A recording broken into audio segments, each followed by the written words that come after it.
ጀነት አይገባም አለ አላህ ሱብሓነሁ ወተዓላ። ነማማ መግቢያው የት ነው? አላህ ራሱ ቁርአን ላይ ነገር ምን አለ? ወይሉን ሊኩሊ ሁመዘቲን ሉመዘቲን። ወይሉን ወይል ማለት አሉ ዑለማ ዋዱን ፊ ጀሃነም ውስጥ የሚገኝ ሸለቆ ነው ወይል ማለት። ሱብሃንአላህ ይህ ወይል ይባላል። ሸለቆ ነው ጀሃነም ውስጥ የሚገኝ በእባብ በጊንጥ ምናምን የተሞላ ሸለቆ ነው። እዛ ውስጥ ነው ይገባል። አልሐማዘቱ ወይሉን ሊኩሊ ሁመዘቲን። ሁመዛ ማለት አይነማም ማለት ነገር አዋሳጅ። ጀነት አይገባም መኖሪያው ጀሃነም ይጠብቀዋል እያለ ነው አላህ ሱብሓነሁ ወተዓላ። ስለዚህ እኛ ምን ያህል ከህሜት ርቀን ተግባባ እኛ ምን ያህል ነሚማን ይሄ ነገር ማዋሳድን ይራቅን። ስለዚህ ነሚማ ዱንያ ላይ አብገደ الناس ተብለዋል። ነገር የሚያዋስዱ ከዚች ትዛለች እዛቸው ስለምታጣል ቀብር ውስጥ ቅጣት ይጠብቃታል። አኸራ ላይ ጀነት አትገባም መኖሪያዋ ጀሃነም ነው። ስለዚህ ነሚማ የሰማ ሰው ምን ያድርግ? ተግባባ ዛሬ የምናየው ይሄን ነው። ነሚማ የሰማ ሰው ምን ያድርግ ስትላላችሁ እናንተ? ነሚማ የሰማ ሰው አወለን ሰው መጥቶ እከሌ ስላንተ እንዲህ ብሎሃል የተባለ ሰው የሚያደርገው መስሎ ነሚማ ማለት እንደነገርኳችሁ ስለኔ ምናልባት ወንድሜ ሲናገር ታመጣና ያቺ ልጅ እንደ እከሌ እኮ እንደዚህ ብሎ እንዲህ አለ ለማጣላት የምታደርገው እንዲህ የተባለ ሰው ምን ያድርግ? ቃሉ ሊመልስ ይገባላሉ። አወለን አንደኛ ምን ያድርግ? አላ ይصدقه لأن النمام فاسق وهو مردود الشهادة። መጀመሪያ ላያምነው እከሊት እንዲህ ብላሻለች ብላ ወሬ ስታመጣልሽ ላታምኛት ነው። መጀመሪያ ልታምኛት አይገባም። ምን ነው ነማም ነገር አዋሳጅ ፋሲቅ ብሎታል አላህ። የነሱ ምስክርነት ተቀባይነት የለውም አላህ ዘንድ። አላህ ሱብሓነሁ ወተዓላ ይቆሉ ቁርአን ላይ ምን ይላል? ያ አዩሃ الذين آمنوا إن جاءكم فاسق بنبأ فتبينوا። ሱብሃንአላህ ያ አዩሃ الذين آمنوا እናንተ ያመናችሁ ምእመናን ሆይ አለ إن جاءكم فاسق ይሄ አመፀኛ ፋሲቅ የሆነ ሰው ቢነበኢን ወሬ ይዞ ከመጣላችሁ ፈተበየኑ አረጋግጡ። መጀመሪያ ተግባባ። መጀመሪያ እኔ በጣም የገረመኝ አላህ ሱብሓነሁ ወተዓላ ይሄ ወሬ እከሊት እንዲያለች ልትል ይዛ የመጣችውን ሴት ወይም ወንድ መንገድ ላይ ቀይ ካርድ ሰጥቶታል አላህ። ምን አለው? ፋሲቅ ይህ ሰው አመፀኛ ነው አለ። ተግባባን? አላህ መንገድ ላይ መታወቂያ ሰጥቶታል። ፋሲቅ ነው ይህ ሰው እያለ ነው። ተግባባን? ፋሲቅ ነው ልንቀበለው አላ ይصدقه አንሰማም። ውሸትክል ነው አንተ ፋሲቅ ነህ ጌታ ይነግሮኛል ቁርአን ላይ ልንለው ይገባል። ተግባባን? አንዴ ሱለይማን ኢብኑ አብዱል መሊክ የሚባሉ ከሙስሊሙ ነገስታት ውስጥ አንዱ የነበሩ ከንግስና መቀመጫቸው ላይ ቁጭ ብለው እያለ ከሳቸው ጋር ዙሁሪ ኢማሙ ዙሁሪ ታላቁ ዓሊም ዙሁሪ አብሯቸው ቁጭ ብሏል። ተቀምጠው እያለ فجاء رجل አንድ ሰው ገባ ከመጅሊሳቸው። ሲገባ ሱለይማን ኢብኑ አብዱል መሊክ ንጉስ ምን አለው? በለገኒ አንከ ወቀዕተ ፊያ ወቁልተ ከዛ ወከዛ፣ እኔ ወሬ ደርሶኛል ስላንተ ስለኔ ብዙ ተሳድባል ተናግረሃል አለው። فقال الرجل ልጁ ምን አለ? ما فعلت ولا قلت አረ እንደዚህ አልተናገርኩም እንዲህም አልሰራው አለ። فقال سليمان ንጉስ ምን አለ? ان الذي اخبرني صادق ይነገረኝ እኮ ማምነው እውነተኛ ሰው ነው። ዛሬ ምን ልኩ ይኖር እማምነው ሰው ይነገረኝ የኔ ተቆርቋሪ ነው ምን። ኢማሙ ዙህሪ ከጎን ነበሩ። ምን አሉ? لا يكون النمام صادقا ከመቼ ወዲህ ነው ነማም صادق እውነተኛ ይሆን? ተግባባን? አላህ ቁርአን ላይ ፋሲቅ እያሉ አንተ እውነተኛ ነው ብለህ ለምስክር ታቀርበዋል? ሱብሃንአላህ። ሱለይማን ኢብኑ አብዱል መሊክ የታላቁን ዓሊም ምክር ሲሰማ ቃል صدقت እውነትህን ተናግረሃል። ثم قال للرجل ለልጁ ምን አለው? اذهب بسلام ሄድ እውነትህን የነገረኝ ፋሲቅ ነው። ስለዚህ እኛ ነገር መጥቶ የሚነግረን ሰው አስለን አላህ ምን ብሎታል? ፋሲቅ ነው አንሰማህም ልንለው ይገባል። አንደኛው መስፈርት ይሄ ነው። ሁለተኛው ታኒያን ነሚማ መጥቶ ከሌ እንዲያለ የተባለ ሰው አሉ ዑለማ ሊናደድ ይገባል። ራሱ ሰውየው ለምን ይናደዳል? አንተ ቆሻሻ ነህ ብሎ ቢያስብ ነው ቆሻሻ ይዞልህ መጣ። እንዲህ አይነት ነገር እጄ ላጣላ ብነግራት ትሰማኛለሽ ብላ አስባ እኮ ነው ያመጣችልሽ። ተግባባ እንጂ ወደ ሰለፎች ወደ ቀደምት የእስላም አባቶች ሰዎች የሚሄዱት ምን ብለው ነው? አዝኒ ምከረኝ እስኪ ምከሩኝ ዱዓ አድርጉልኝ ሰፈር ለህድ ብዬ እንዴት ብሎ እኮ ነው ወደ እነሱ የሚመጣው ደረጋግ ሰዎች። አንተ ግን ነገር ብሰጠው ይሄን ቆሻሻ ሰምቶ ይጣላል ብሎ አስቦ እኮ ነው ያመጣል። የምላሳችን አለመስተካከል የእምነታችን የአቂዳችን ክፍተት ነው ማለት ነው። ከዛ አያይዘው ምን አሉ? ወላ يدخل ጀነተ ረጁሉን ላ የእመኑ ጃሩሁ በዋዓቃ አንድ ሰው ጀነት አይገባም ጎረቤቱ በንብረቱ በቤተሰቦቹ ላይ እስካላመነው ድረስ አሉ። እና ምላስ የአቂዳ ጥያቄ ነው ማለት ነው። የእምነታችን ጥያቄ ነው። የምላስ አለመስተካከል የእምነታችን ያለመስተካከል ምልክት ነው። ይቀረዋል፣ ክፍተት አለው ማለት ነው። ለዛ ነው ዛሬ ምላስ እንደ ትልቅ ርዕስ አድርገን የምላስ ጣጣ በሚል ርዕስ የምንነጋገረው ኢንሻአላህ። ቃለ ዋህብ ብን ሙነቢህ የሚባሉ ትልቅ ዓሊም አንድ ሰው መጥቶ ምን አላቸው? አንተ ትልቅ ዓሊም ናችሁ እንትና እኮ እንዲመጡ እንዲህ ብለው አለ ሲላቸው እንዳሉ ታውቃላችሁ? እህሳ እንዲህ አለኝ አላሉም እንደኛ። ምን አሉ? አማ ወጀደ ሸይጣኑ ረሱላን ገይረክ ዛሬ ሸይጣን ካንተ ውጭ የሚልከው አጡ አንተን ላከ እንዴ? ሱብሃንአላህ ዛሬ እንዲሁ ጥሩ ሰራተኛ አድርጓል አንተን ላከ ደግሞ። አቱሪዱ አን ትገይረ ቀልቢ አለ አኺ በወንድሜ ላይ ያለኝን አመለካከት እንዲለወጥ ትፈልጋለህ? አልሰማህም ተመለስ። እንዲህ ነበሩ የሰለፍ አባቶች። ፈከይፈ ነሕኑ ኢኽዋኒ እኛ እንዴት ነን? እህቴ ወሬ አምጥታ ስታደርስሽ አቋምሽ ምንድነው? እናቶች አቋማችሁ ምንድነው? ብዙ ይባላል ስለ ዳራችሁት፣ ስለ ሰርግ ይወራል፣ ስለ ለቅሷችሁ ብዙ ይባላል። ምንድነው መልሳችሁ? ልንመልስ ይገባል። እኔ አንድ ታሪክ አንድ ኪታብ ላይ ያገኘውና እኔ ታሪኩ በልጅነት እንደቀልድ የምሰማው ታሪክ ነው እናቶች የሚያጫውቱ። ግን አንድ ትልቅ የአንድ ኢማም ታሪክ ኪታብ ላይ ያገኘሁትና ለእናንተ ላካፍላችሁ። ነገሩ ምንድነው? ሐማድ ኢብኑ ሰለማ የሚባል ሰውዬ ምን ይላል? ባዓ ረጁሉን ዐብደን ወቃለ ሊልሙሽተሪ አንድ ሰውዬ አንድን ባሪያ ይህንማ ምን መጥፎነት የሚናገር ታሪክ ነው። እንዴት ህዝብ እንደሚያቆራርጥ ለአንድ ሰው ሸጠለትና ለገዛው ሰውዬ ምን ብሎ አለው? ለይሰ ዐለይሂ ዐይቡን ኢለ ነሚማ እንዲሁ ምንም አይብ የለበትም።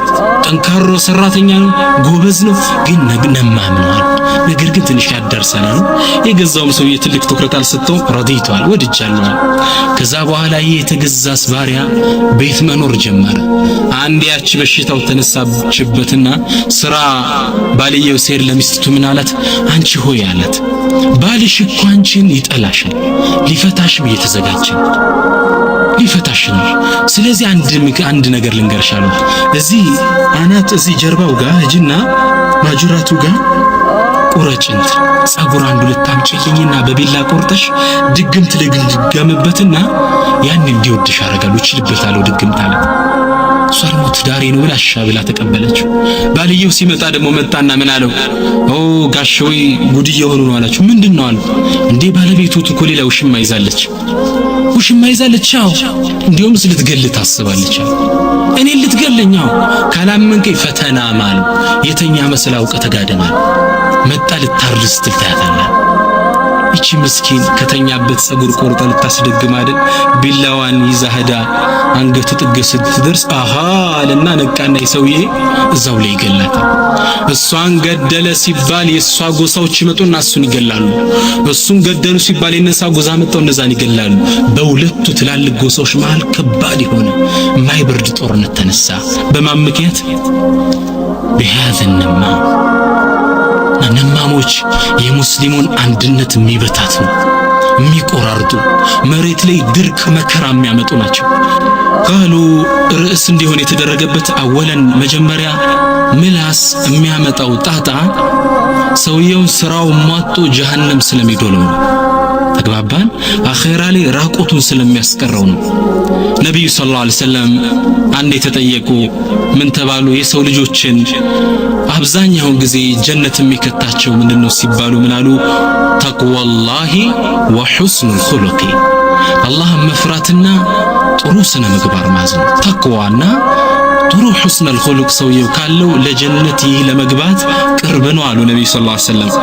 በሌላም ጊዜ ሲጠየቁ እሺ ያ ረሱላህ አሏቸው፣ አብዛኛውን ጊዜ ሰው ልጆችን ጀሃነም የሚዶላቸው ምንድነው ሲባሉ አልፈሙ ወልፈርጁ አፉና ብልቱ ነው ጀሃነም ውስጥ የሚዶለው። ስለዚህ ምላስ ጀሃነም የሚዶል ስለሆነ እንደ ርዕስ እንዲሆን ተደርጓል ማለት ነው። በሌላም ዘገባ ላይ አንዴ ሙዓዝ ብኑ ጀበል ከነብዩ ሰለላሁ ዐለይሂ ወሰለም ጋር ቁጭ ብሎ እያለ ነብዩ ሰለላሁ ዐለይሂ ወሰለም ምን አሉ? የምላስን ከባድነት ምላስ የሚያመጣውን ጣጣ ከባድነት ሲናገሩ ሙዓዝ ብኑ ጀበል ተገርሞ ጠየቀ፣ ያ ረሱላላህ አንተ ያላህ መልእክተኛ ወይ አንኹዙ ቢማ ነቁሉ በምንናገረው እንጠየቅበታለን እንያዝበታለን እንዴ አሉ። ነብዩ ሰለላሁ ዐለይሂ ወሰለም ቃል ሰቂለትከ ኡሙከ ያ ሙዓዝ አንተ ሙዓዝ እናት ትጣና አሉት። ይህ እናት ትጣ ማለት በአረቦች እንዴት ይጠፋል እንደማለት ነው። ባህላዊ አነጋገር ነው። ሰቂለትከ ኡሙከ ያ ሙዓዝ فهل يكب الناس في النار على مناخرهم إلا حصائد ألسنتهم የሰው ልጆችን ጀሃነም ላይ ባፍጤም ብራቸው የሚደፋቸው ምላሳቸው ያጨደችው ምርት አይደለምን እንዴ? ስለዚህ ምላስ ርዕስ ተደርጎ የተያዘበት ዛሬ አንደኛ ጀሃነም ውስጥ ስለሚከተን ከዛ ለመዳን፣ ثانيا ሁለተኛ አላህ Subhanahu Wa Ta'ala ምላስ ውስጥ የሚወጣን ነገር ትልቅ ቦታ ሰጥቶት ሲናገር ነው ያለ። ቃሉ ይላል ብለዋሉ ወቂሊሂ ቃሉ በሌላ አያቶች ላይ ይላል ወሉዒኑ ተረገሙ ቢማ ቃሉ አፋቸው ወጥቶ በተናገሩት ነገር ረገምናቸው ይላል። በሌላም ቦታ ትልቅ ምንዳ የመነዳቸው ሰዎች በአፋቸው በወጣ እንደሆነ ይናገራል። ፈአሳበሁም الله ቢማ ቃሉ ጌታ ትልቅ ምንዳ ሰጣቸው አፋቸው ውስጥ ባወጡት። ይህ አፍ የሚወጣ ነገር አሉ ዑለማ አዕዘሙ ጣዓ አላህን ትልቅ መገዛት የሚባለው ኢማን ሊነገርበት ይችላል። አዕዘሙል ማዕሲያ ትልቁ ወንጀል የሚባለው ኩፍር በምላስ ነው የሚነገረው።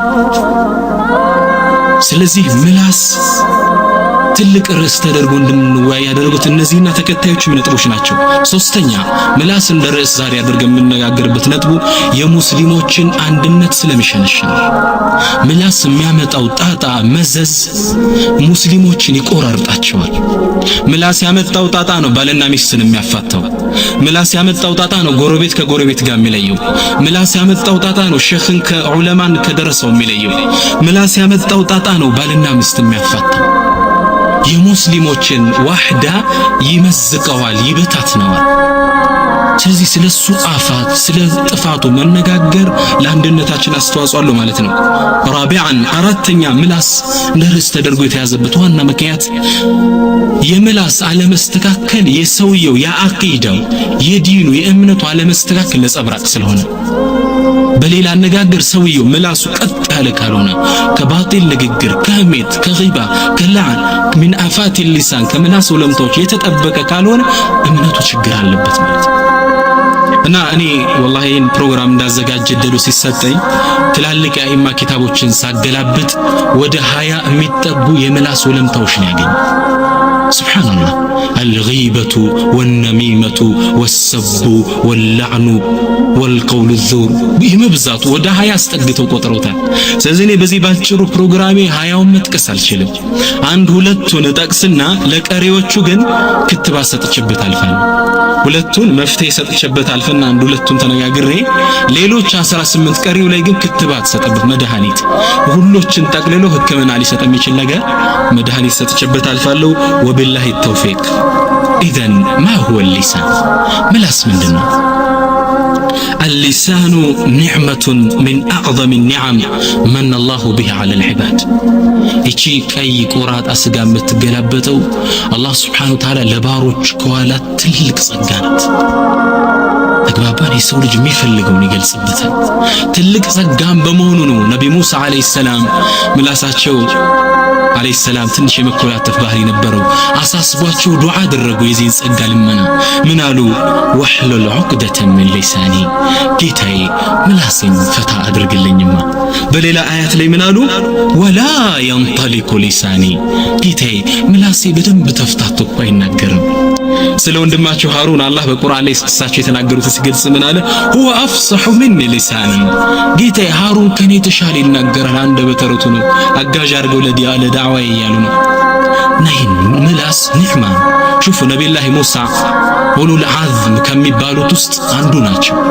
አላህ ሱብሓነሁ ወተዓላ ኡሉል አዝም አሉ ትላልቅ የአላህ ተወዳጅ ባሮች አንደኛ ነብዩ ሰለላሁ ዐለይሂ ወሰለም ሁለተኛ ኸሊሉ ረህማን ኢብራሂም ዐለይሂ ሰላም ሶስተኛው ሙሳ በዚህ ደረጃ ነው የሚገኙት ወላኪን ነብዩላህ ሙሳ ዐለይሂ ሰላም እንደ ትልቅ ጉዳይ እየጠየቁበት እና ያለ ምላስ ዛሬኛ እንደምናማበት ምንቆርጥበት ምላስ አላህ ሱብሓነሁ ወተዓላ በሌላ አያት ላይ የሰጠን ምላስ ጸጋ መሆኑ ሲገልጽ ምን አለ አለም ነጅዐል ለሁ ዐይነይን ወሊሳነን ወሸፈተይን እኛ ለሰው ልጅ የሚመለከትበት ሁለት አይን ከናፍርና ምላስ አልሰጠነውም እንዴ ይሁለታችን አይደል ምላስ ጸጋን والله የምላስን ጸጋነት لا تعرف النعمة إلا بزوالها ጸጋ ስናጣው ነው የምናውቀው والله አሁን አንድ አይን አዕማ የሆነ ሰው ጠርተን አላህ እዚህ አይነይን ብሎን አንድ ሰው ጠርተን አይንህ ቢከፈትልህ ምን ትመኛለህ ብንለው እንደ አይኔ ተከፍቶልኝ ምን ነው አንዴ ዱንያን ባየው ይለናል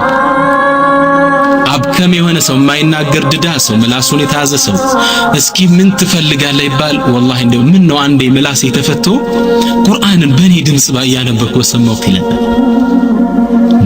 ሊሳን ኒዕማ من أعظم النعم ولكن حقيقة እኛ እንደ ልብ ስላዝነው ጸጋ ይመስልና እዛ ነው ገጣሚው ምን ይላል الصحة تاج على رؤوس الأصحاء لا يراها إلا المرضى ጤንነት ከጤነኞች ራስ ላይ ያለች ዘውድ ናት አለ لا يراها إلا المرضى እሷን የሚያት በሽተኛ ብቻ ነው እኛ እንደ ልብ ስላዝነው ስናማበት የሰው ስጋ ስንበላ ምንም አይመስለንም አላህ ግን ትልቅ ጸጋ ነው ለዚህ ጸጋዬ ሹክር ፈልጋለሁ ይላል ተግባባን እና እስኪ ዛሬ በአላህ Subhanahu Wa Ta'ala ፍቃድ ከመላስ ወለምታዎች ውስጥ አንዱ የሆነውን አፋቱ ሚን አፋት ሊሳን የሆነውን በነሚማ እንጀምራለን ነሚማ ማለት ነገር ማዋሰር ተብሎ በአባባል በተለምዶ የምንጠራው ነው ለምን ከነሚማ እንደጀመርኩ ታውቃላችሁ የአንድነታችን ጉዳይ ስለሚያሳስበኝ ነው ነሚማ የሙስሊሞችን አንድነት የሚሸነሽ ጉዳይ ነው ነገር ከዚህ ውስጥ ለዛ ተሰጧል ሁለቱ ተቆራርጠው ይቀራሉ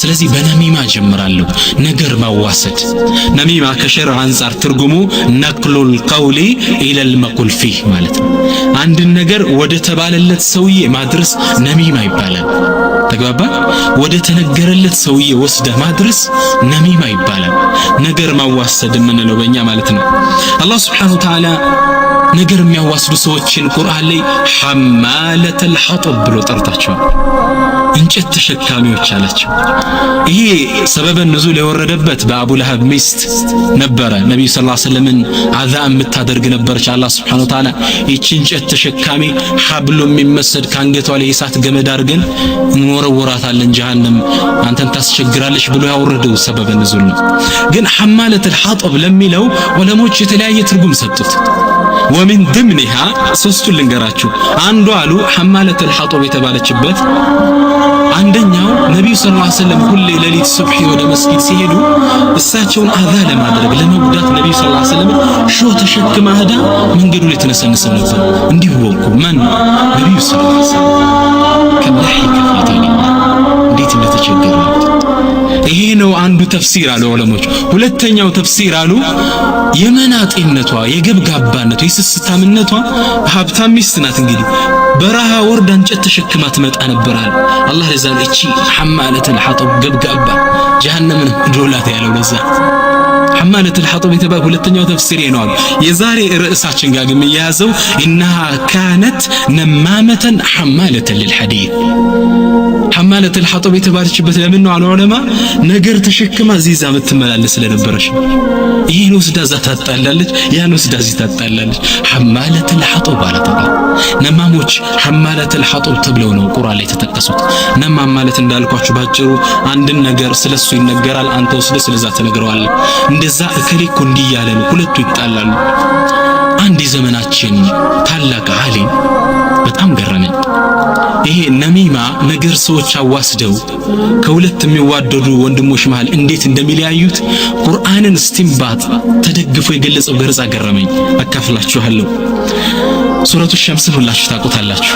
ወሸምሲ ወዱሃሃ ወልቀመሪ ኢዛ ተላሃ ወነሃሪ ኢዛ ጀላሃ። ይህን አያት ሁላችሁ ታውቁታላችሁ። ይህን አያይዞ ስለ ነማሙ ሁኔታ ሲገልጽ ምን አለ መሰላችሁ? ወካነት ልእኹወተ በይነሁማ ከሸምሲ ወዱሃሃ ወካነት ልመወደተ በይነሁማ ከልቀመሪ ኢዛ ተላሃ ወካነት ልዓላቀተ በይነሁማ ከነሃሪ ኢዛ ጀላሃ ፈጃአ ነማሙ ወአስበሐት ልዓዳወተ በይነሁማ ከለይሊ ኢዛ የግሻሃ። ሱብሓነላህ። ገለጻው ነገር ምን አለ መሰላችሁ? የሁለቱ የሚዋደዱ ሰዎችን ማንነት ሲገልጽ ወካነት ልእኹወተ በይነሁም በመሃላቸው የነበረው ወንድማማችነት ከሸምሲ ወዱሃሃ ልክ ፀሐይ ንጋት ላይ ዱሃ ላይ ስትወጣ ይመስላል፣ የበራ ነው። ወካነት መወደተ በይነሁማ በመሃላቸው ያለው ወዳጅነት መፈቃቀር ምን ይመስላል? ከልቀመሪ ኢዛ ተላሃ ልክ ጨረቃ ፀሐይን ተከትላ ስትወጣ እንዴት ነው ሌሊቱ ቀን ይመስላል። ኢዛ ተላሃ ያኒ ተከትላ ስትወጣ ማለት ነው። ወካነት العلاقة በይነሁማ በሁለቱ መሃል የነበረው አላቃ ትስስር ተዛምዷቸው ከነሃሪ ኢዛ ጀላሃ ልክ ቀን በብርሃኑ ለፍጡራን ሲገለጽ ይመስላል። ቦግ ያለ ነው ትስስራቸው። ይሄንማም ግን መሃላቸው ገባና ወአስበሐት العداوة በይነሁማ ከለይሊ ኢዛ የግሻ ይሄንማ መሃል ገብቶ እንዲህ ብለዋል ብሎ አጣላቸውና ግንኙነታቸው ምን መሰለ? በጽልመት የተሞላ ሌሊት መሰለ። የእሱን ነገር የእሷን ነገር የሚባባሉ አድርጎ ለያያቸው። ነማም እንግዲህ እንዲህ ነው የሙስሊሙን አንድነት የሚሸነሽን፣ የቤተ ዘመድን ትስስር የሚቆራርጥ፣ የባልና ሚስት ግንኙነትን የሚያለያየን ነማም ነገር አዋሳጅ ማለት ይሄ ነው። ነቢዩ ሰለላሁ ዐለይሂ ወሰለም እንዲህ አይነት የኡማቸውን አንድነት የሚበታትንን ነማም ብዙ ቅጣት ይጠብቀዋል አሉ። አንደኛ ዱንያ ላይ፣ ሁለተኛ ቀብር ውስጥ ሲገባ፣ ሶስተኛ አኺራ ላይ። እስኪ ሶስቱን እናያለን።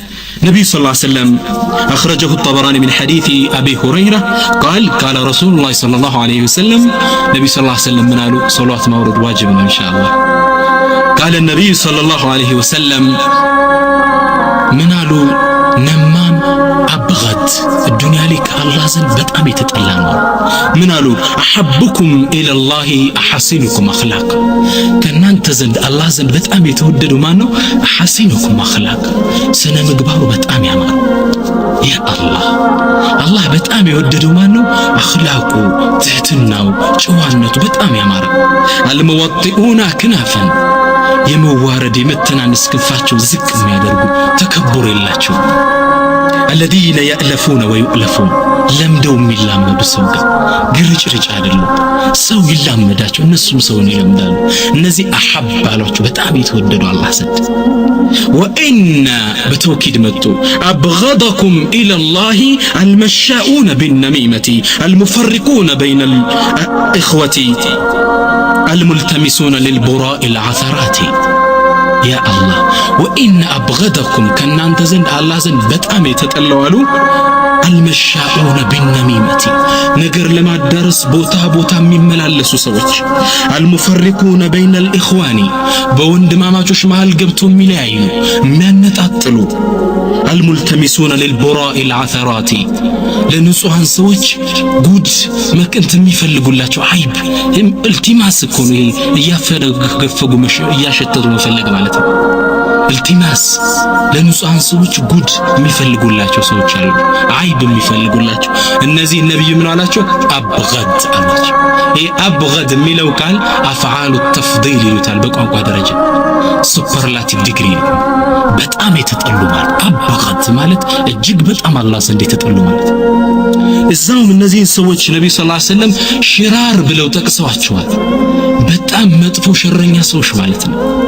من قالوا أخرجه إمام أحمد من حديث أبي مالك الأشعري قال النبي صلى الله عليه وسلم ألا أخبركم بشراركم ينانتن شرنيوش مدفوش كنان دمعل النقراتشو من قالوا النبي صلى الله عليه وسلم قالوا بلى نقرنا يا الله ملك تنيالو قالوا المشاؤون بالنميمة النبي صلى الله عليه وسلم قالوا المشاؤون بالنميمة نقر لما واسد الزيزا من ملالسو ወልሙፍሲዱነ በይነል አሕበቲ በሚዋደዱ ሰዎች መሃል ገብተው የሚያነጣጥሉ አልባጉነ ሊልበራኢል ዐይበ ለንጹሃን ሰዎች ዐይብ የሚፈልጉላቸው እነዚህ ምን አሉ ሽራር ብለው ጠሯቸው የመጨረሻ መጥፎ ሰዎች ማለት ነው حديث آخر بليل حديث لم يقولوا يجلسوا أحوال إن شر الناس كسوي زند بتأمي يتطلعوا ذو الوجهين ሁለት ፊት ያለው ሁለት ፊት የተገጠመለት ማለት አይደለም ሁለት ፊት ያለው ምን ማለት ነው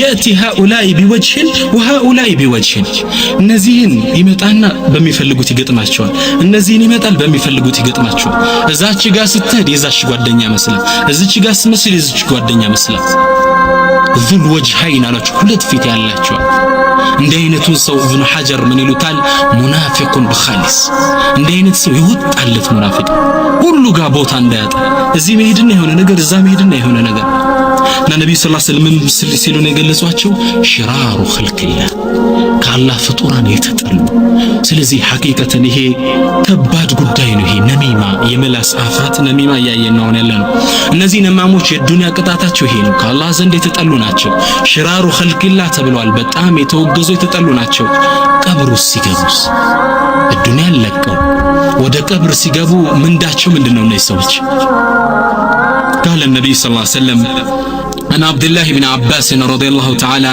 عنهما قال مر النبي صلى الله عليه وسلم بقبرين فقال نبي صلى الله عليه وسلم عندي يهدنا አብረናቸዋል በሁለት ቀብሮች ተጋብረን አለፈና ብለው አሉ انهم لا يعذبان እነዚህ ሁለት ቀብር ባለቤት ሰዎች እየተቀጡ ነው አሉ وما يعذبان في كبير ደግሞም እኮ የሚቀጡት በከባድ ጉዳይ አይደለም ሊተውት ቀላል በሆነ ጉዳይ ነው እየተቀጡ ያሉት أما أحدهما فكان لا يستتر من البول የአንደኛው ጥፋት ምንድነው እስቲንጃ ሲያደርግ በደንብ አያዳርቅም ነበር ይሄ ነው የሱ ችግር ተግባባ አብዛኞቻችን በተለይ እናቶቻችን ጋር ያለ ችግራው ይሄ ነው እስቲንጃ ላይ ነካነካ አድርገንም በዚህ እየተቀጣ ነው አሉ ሁለተኛውሳ وأما الآخر فكان يمشي بالنميمة ነገር ለማዋሰድ ቦታ ወደ ቦታ ይመላለስ ስለነበር ነው አላህ Subhanahu Wa Ta'ala ቀብር ላይ ይቀጣው ነብዩም ሰለላሁ ዐለይሂ ወሰለም በላመት ተውኪድ ነው የመጡት ምን አሉ ላ